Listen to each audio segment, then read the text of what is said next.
ਬੱਤੀ ਚੌਂਕ ਮਸਵਾਕਾਂ।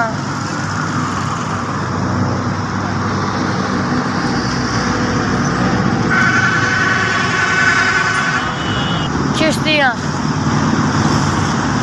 ਅੱਬੂ ਲੋਕਾਂ ਦੀ ਦਿਹਾੜੀ ਕਰਦਾ, ਲੋਕਾਂ ਦੇ ਡੰਗਰਾਂ ਨੂੰ ਪੱਠੇ ਪਾ ਲਏ, ਖਾਲਾ ਛਾਂਗ ਲਿਆ। 2-3 ਮਹੀਨੇ ਹੋਏ ਨੇ ਇੱਥੇ ਆਏ। ਤਾਂ ਆਇਆ ਚਾਚੇ ਦਾ ਮੁੰਡਾ, ਮੇਰੇ ਤੋਂ ਥੋੜ੍ਹਾ ਹੀ ਵੱਡਾ ਹੈ। ਉਹ ਕੰਮ ਕਰਦਾ, ਟਾਫੀਆਂ ਵੇਚਦਾ, ਟਾਫੀਆਂ ਬਿਸਕੁਟ ਪੂਰੀ ਕਰਕੇ ਘਰ ਪੈਸੇ ਭੇਜਦੇ ਨੇ। ਇੱਕ ਮੇਰਾ ਚਾਚੇ ਦਾ ਮੁੰਡਾ ਹੈ, ਇੱਕ ਮੈਂ ਬੱਤੀ ਚੌਂਕ ਦੇ ਚੜ੍ਹਾਈ ਦੇ ਥੱਲੇ ਹੋਟਲ ਦੇ ਸੌਂਦੇ ਹਾਂ। 4 ਹੋਟਲ ਦੇ, ਕਦੀ 400 ਕਦੀ 500। ਮੈਂ ਵੀ ਮਜ਼ਦੂਰੀ ਕਰਦਾ, ਮੇਰਾ ਅੱਬਾ ਵੀ ਮਜ਼ਦੂਰੀ ਕਰਦਾ। नहीं मोबाइल नहीं है।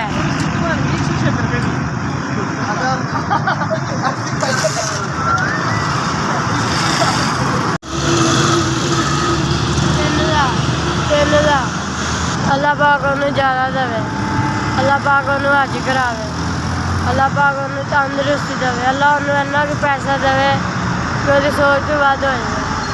मैंने किसी गरीब ने 3000 रुपया दिता, अल्लाह पाक उन्हें ज़्यादा देवे। अच्छा, अल्लाह पाक उन्हें होर देवे किन्ने मेरी मदद की है। SBS